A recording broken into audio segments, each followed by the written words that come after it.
नमो बुद्धाय। बुद्ध अमृतवाणी धम्मपद भगवान बुद्ध के वचनों का अनूठा संग्रह।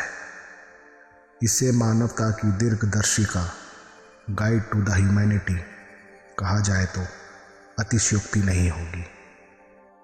यह ग्रंथ त्रिपिटक के खुदक निकाय का अंग है। इसमें 26 वर्ग अर्थात अध्याय है, जिनमें कुल 423 गाथाएं हैं। यह है तो भगवान बुद्ध के वचनों का संग्रह, है तो एक बौद्ध ग्रंथ, लेकिन वास्तव में यह मानवता की निधि है, दुनिया की धरोहर है। भगवान बुद्ध की कल्याणकारी शिक्षाओं तथा बौद्ध धर्म की वैज्ञानिक व्याख्याओं का अनुदन संग्रह यदि एक स्थान पर मिलता है तो वह धम्मपद में ही देखने को मिलेगा। धम्मपद यमक वग। सभी शारीरिक, वाचिक और चैतसिक कर्म पहले मन में उत्पन्न होते हैं, अतः वह मनोमय है। जब व्यक्ति मलिन मन से बोलता है, काम करता है, तो वह कष्ट, दुख को उसी प्रकार भोगता है जैसे बैलगाड़ी के पहिए बैल के पैरों के पीछे पीछे आते हैं। सभी धर्म पहले मन में उत्पन्न होते हैं। मन ही प्रधान है, वह सभी मनोमय है। यदि कोई व्यक्ति साफ मन से बोलता है या कर्म करता है, सुख उस व्यक्ति को कभी न छोड़ने वाली छाया के अनुसार पीछा करता है।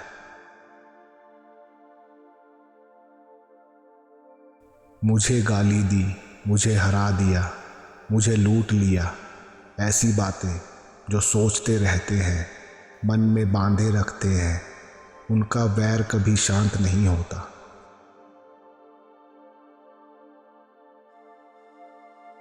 मुझे गाली दी, मुझे मारा, मुझे पराजित किया, ऐसा जो मन में नहीं सोचता, उसी का वैर शांत होता है।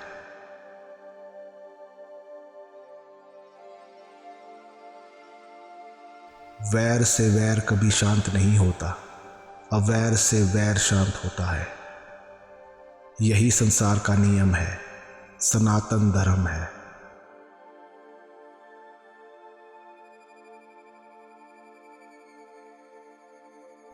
अज्ञानी लोग यह नहीं जानते कि हम सब इस संसार में नहीं रहेंगे। जो इसे जानता है, उसके मन के सभी विकार शांत हो जाते हैं।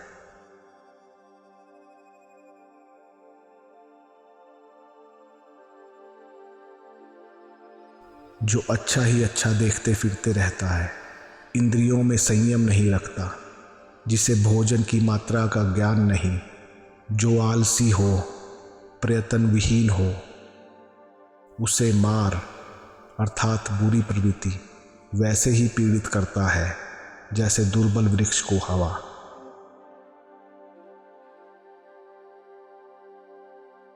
जो व्यक्ति काम भोग से पूर्ण जीवन में रत नहीं रहता है, जिसकी इंद्रियां उसके काबू में है, जिसे भोजन की उचित मात्रा का ज्ञान है, जो श्रद्धावान है, परिश्रमी है, उसे मार हिला नहीं सकती, जैसे कि वायु हिमालय पर्वत को हिला नहीं सकती।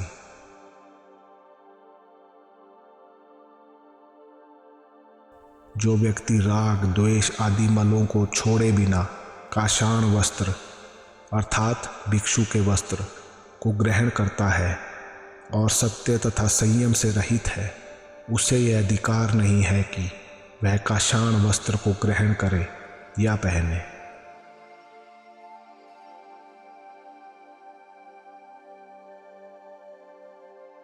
जिस व्यक्ति ने मन के मैल को दूर कर दिया है, शीलवान है, सदाचारी है, संयमशील है और सत्यवादी है, वही काषाण वस्त्र अर्थात धार्मिक वस्त्र पहनने का अधिकारी है।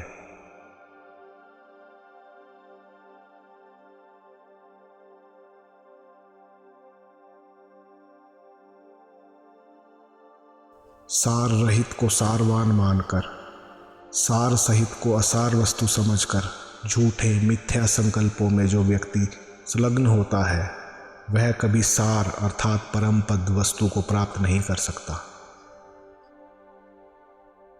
सार को सार और असार वस्तु को असार समझने वाले सच्चे संकल्पों में संलग्न मनुष्य ही सार को प्राप्त करते हैं।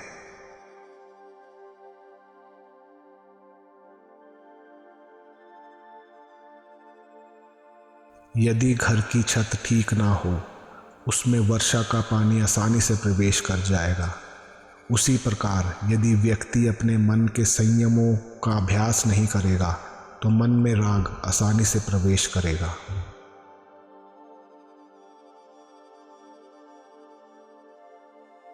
यदि घर की छत ठीक हो तो उसमें वर्षा का जल प्रविष्ट नहीं होगा।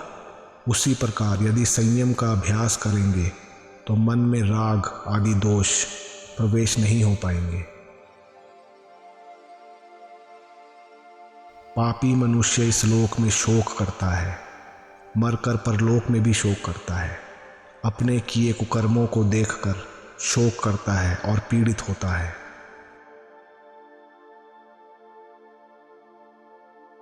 शुभ कर्म करने वाला मनुष्य दोनों जगह प्रसन्न रहता है, यहाँ भी और परलोक में भी। अपने शुभ कर्म को देखकर वह प्रमुदित उल्लासित होता है और परलोक में भी सुखी होता है।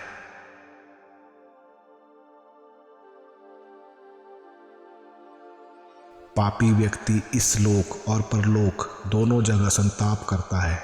मैंने पाप किया ऐसा सोच सोचकर संतप्त होता है। उसके परिणाम से दुर्गति को प्राप्त होकर अधिक दुखी होता है।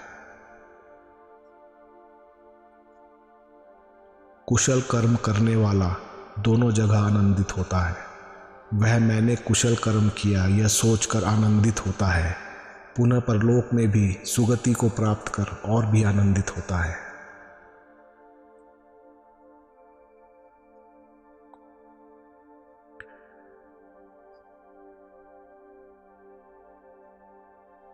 धर्म ग्रंथों का कितना भी पाठ करे, लेकिन व्यक्ति कलेश या प्रमादवश उस ग्रंथ के अनुरूप आचरण ना करे तो वह दूसरों की गायों को गिनने वाले गवाले की तरह होगा। वह श्रमणत्व, प्रजितत्व, संन्यास का अधिकारी नहीं होगा।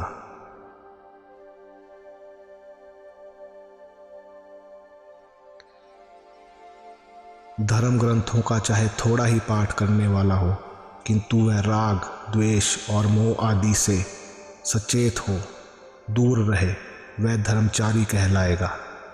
ऐसा व्यक्ति दोनों जगह आस्कित रहित होता है और वही श्रमणत्व का अधिकारी है।